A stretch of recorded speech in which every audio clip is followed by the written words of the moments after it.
17 नवंबर से लेके 29 नवंबर यानी कि 29 नवंबर तक ये कैंपेन चल रही है।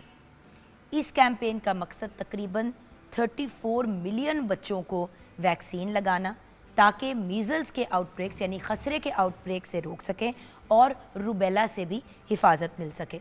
सो मीज़ल्स और रूबेला हैं क्या, सबसे पहले तो ये अंडरस्टैंड करते हैं। डॉक्टर साहब, डिटेल्स की तरफ मैं बाद में जाऊंगी कि कहाँ से लगाएं, क्या करें। सबसे पहले हमारे व्यूअर्स ये तो समझें कि मीज़ल्स चीज़ क्या है। देखिए, मीज़ल्स एक वायरल इन्फेक्शन है जो वायरस के साथ स्प्रेड करती है। स्प्रेड करने के बाद ये जो बॉडी में जब इसका वायरस जाता है तो कुछ हफ्ते 2 हफ्ते के बाद बच्चे को बुखार हो जाता है, शदीद किस्म का, 102, 3, 4, 5 तक भी होता है बच्चों को, शदीद बुखार होता है। फिर सारे दिन जिस्म पे दाने निकल आते हैं, रेड किस्म के दाने निकल आते हैं। फिर वो कुछ अरसा परसिस्ट करते हैं, 6-7 दिन तक।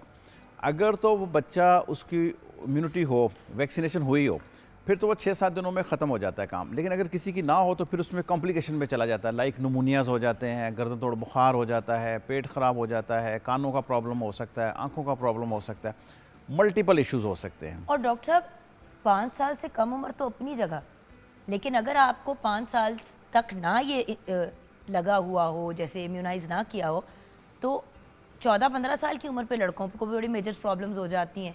If I am not mistaken sterile भी हो जाते हैं लड़के। तो कुछ इससे रिलेटेड भी गाइडेंस दे कि जैसे कि अगर मेरी उम्र के बंदे को नहीं लगाया माँ बाप ने खसरे का टीका, ये सोचा कि भाई क्या ज़रूरत है, 100 बातें होती हैं, बंदा नहीं लगाता, अब नहीं लगाया, तो अगर आपकी उम्र के या मेरे उम्र के बंदे को होता है, उसके फिर क्या नुकसान है? देखें, वो जो है ना, ये एक तो खसरा किसको हो सकता है इम्पॉर्टेंट है। नंबर 1 वही लोग जिनको वैक्सीनेशन नहीं हुई हो, या सेकेंडली अगर उनको वैक्सीनेशन हुई है उनमें इम्यूनिटी पैदा नहीं हुई। इस तरह के बच्चों को, या इस किसी भी उम्र में हो सकता है, 20 साल, 25 साल, 30 साल, 50 साल, अगर वो उनको खसरे का एक्सपोजर ना हुआ हो और वैक्सीनेशन ना हुई हो तो उनको कभी भी हो सकता है, और होता रहता है। लोगों को होता है, अभी भी होता है, और लोग हॉस्पिटल्स में आते हैं और फिर उनकी कॉम्प्लिकेशंस भी सीवियर होती है।